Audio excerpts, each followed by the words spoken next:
আপনারা আইনজীবী তাজুল ইসলামকে নিশ্চয়ই চেনেন। আন্তর্জাতিক অপরাধ ট্রাইব্যুনালের স্বঘোষিত অবৈধ চিফ প্রসিকিউটর। এই আগস্টে সরকারকে জোরপূর্বক উৎখাতের পরে এই যে 71 সালের যুদ্ধ অপরাধের বিচারের জন্য যে আন্তর্জাতিক অপরাধ ট্রাইব্যুনালটি গঠিত হয়েছিল, সেটিকে অত্যন্ত বেআইনি অধ্যাদেশের মাধ্যমে অনেক কিছু অদল বদল করে সেখানে এখন তথাকথিত জুলাই আগস্টের গুম, হত্যা, অনেক কিছুর বিচার ইনক্লুড করেছে দেখলাম।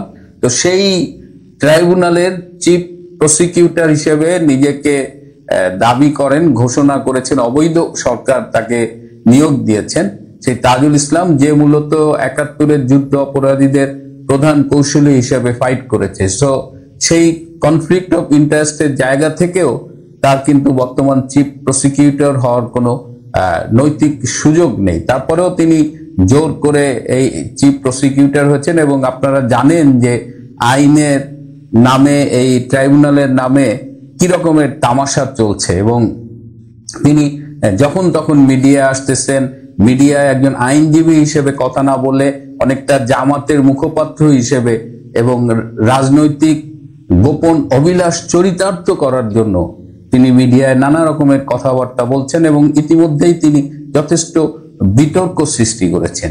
এই প্রেক্ষিতে তাকে সম্প্রতি সেনা সদরে ডেকে নিয়ে একজন মেজর জেনারেল পর্যায়ের কর্মকর্তা তাকে রীতিমতো শাসিয়েছেন। তাকে বলা হয়েছে যে আপনি আইনের লোক, আইনের একটি কাজে নিয়োজিত, সেটি বাদ দিয়ে আপনি যে কাজগুলো করছেন তাতে মনে হচ্ছে আইনের চাইতে আপনার রাজনৈতিক উদ্দেশ্যটা বোধহয় মুখ্য। এবং পুরো সময়টা এই তাজুল ইসলামকে বেশ ভীত সন্ত্রস্ত লাগছিল এবং তিনি মোটামুটি চুপচাপ বসেই ছিলেন, তার পক্ষে বলবার মতো তেমন কিছু ছিল না। এই যে ট্রাইব্যুনালের যে সাক্ষী আদায় করা হচ্ছে, এর ব্যাপারেও আমাদের কাছে কিছু তথ্য এসেছে। এই জামাত শিবিরের এই নেতা তাজুল ইসলাম, তিনি ছাত্র জীবনে শিবির করতেন, পরবর্তীতে জামাতের রাজনীতির সাথে জড়িত।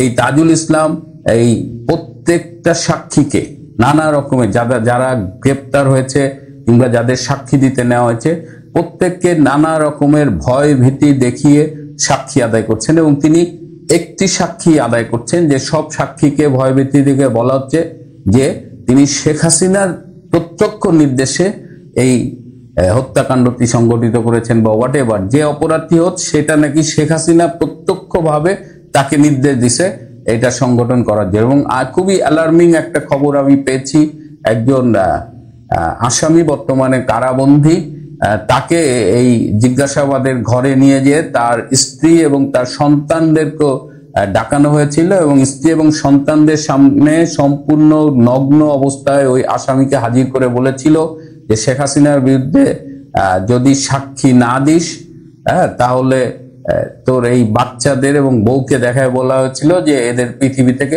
সরিয়ে দেওয়া হবে। তো এরকম একটা অবস্থায়, সম্পূর্ণ নগ্ন অবস্থায় নিজের বাচ্চাদের সামনে, সেইখানে জিজ্ঞাসাবাদে পরে তাকে ফোর্সফুলি তাকে দিয়ে বলানো হয়েছে যে শেখ হাসিনার নির্দেশে সে করেছে।